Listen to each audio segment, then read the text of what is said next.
Assalamualaikum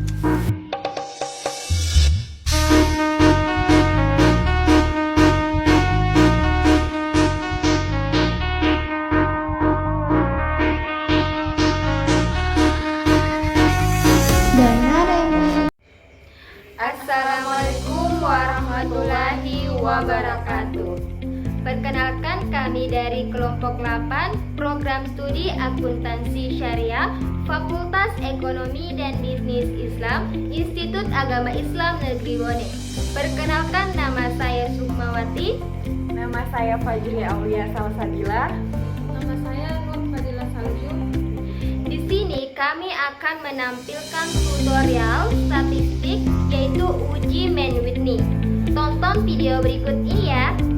Silahkan ditonton. Baik, pada video kali ini saya akan menjelaskan dan mempraktikkan bagaimana melakukan analisis uji beda, yaitu uji Mann-Whitney. Sebelum saya melakukan praktik di program SPSS, alangkah baiknya teman-teman semua harus mengetahui tentang konsep dasar dalam uji Mann-Whitney, yaitu yang pertama, uji Mann-Whitney merupakan uji beda dua kelompok yang tidak berpasangan. Uji Mann-Whitney bertujuan untuk mengetahui ada atau tidaknya perbedaan dua kelompok yang tidak berpasangan. Skala data yang digunakan dalam uji Mann-Whitney yaitu data ordinal, bisa saja menggunakan data interval atau rasio dengan syarat asumsi normalitas data tidak terpenuhi atau data tidak berdistribusi secara normal. Uji Mann-Whitney tergolong ke dalam statistik non-parametrik dan merupakan alternatif dari uji independen sampel t-test jika datanya tidak normal. Setelah kita mengetahui tentang konsep dasar dalam uji Mann-Whitney, selanjutnya semua bisa fokus pada program Microsoft Excel. Di sini ada contoh data uji Mann-Whitney dari dua kelompok.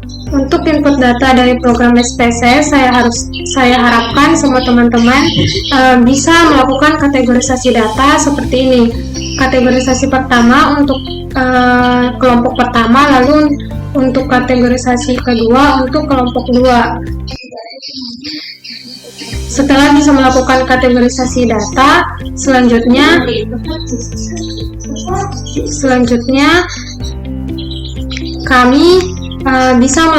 kita bisa melakukan input data di program SPSS. Di sini kelompok kami menggunakan IBM SPSS versi 30. Setelah melakukan input data, jangan lupa isikan nama variabel di page variable view.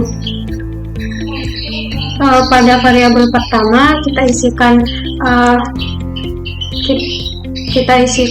dengan kelompok, lalu pada variabel kedua bisa diisikan dengan skor. Nah, setelah dilakukan pengubahan nama, maka dilakukan ubah juga file value-nya di sini.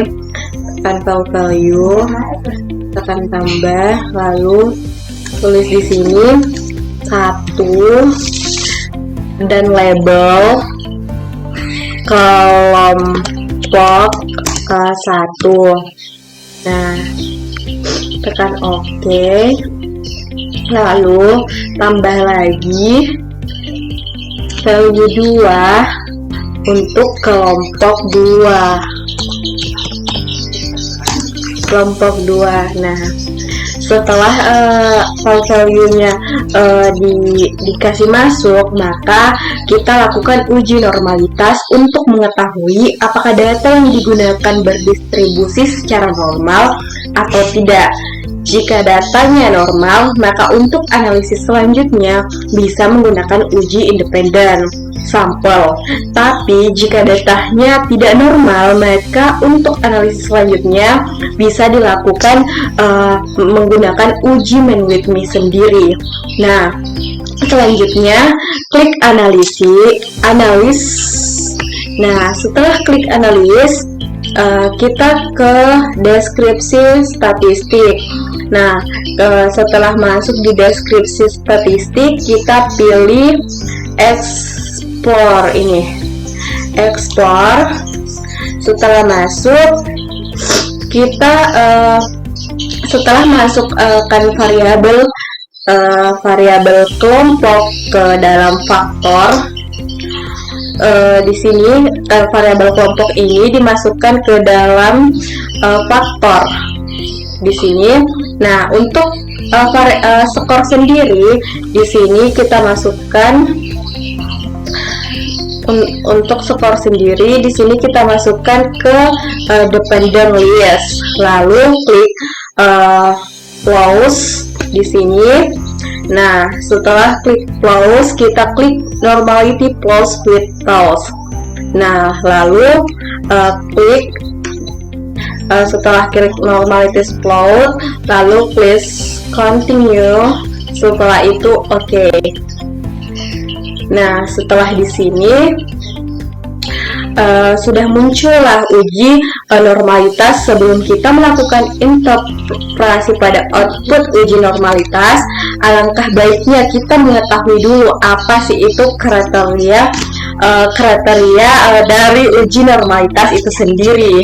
Jika nilai signifikan atau fair value lebih kurang dari 0,05, maka dapat disimpulkan bahwa data itu tidak berdistribusi secara normal.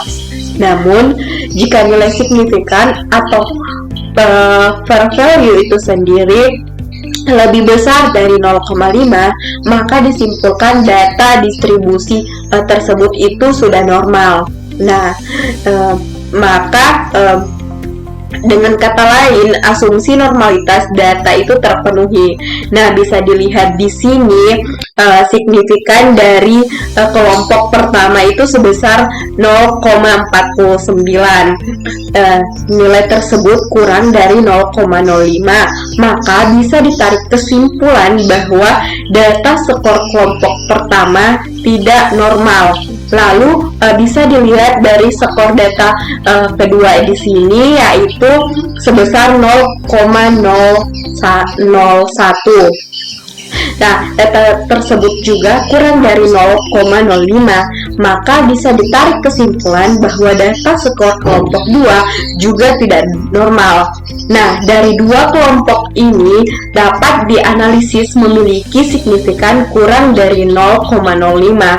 Dengan kata lain, asumsi normalitas data itu tidak terpenuhi. Maka selanjutnya untuk analisis dari Mann-Whitney itu sendiri akan dijelaskan oleh rekan saya. Analisis selanjutnya kita bisa menggunakan uji Mann-Whitney.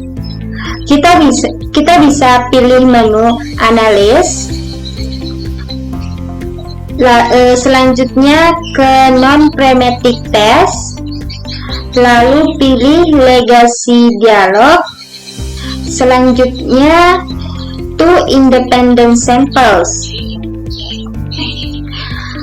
Di sini akan muncul kotak dialognya, lalu masukkan variabel skor ke test variabel list. Selanjutnya lalu unduh kelompok ke grup kelompok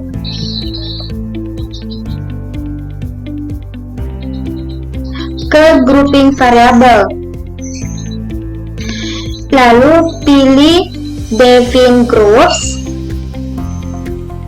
Isikan grup 1 dengan angka 1 dan grup 2 dengan angka 2. Dikarenakan ada dua kelompok yang dianalisis.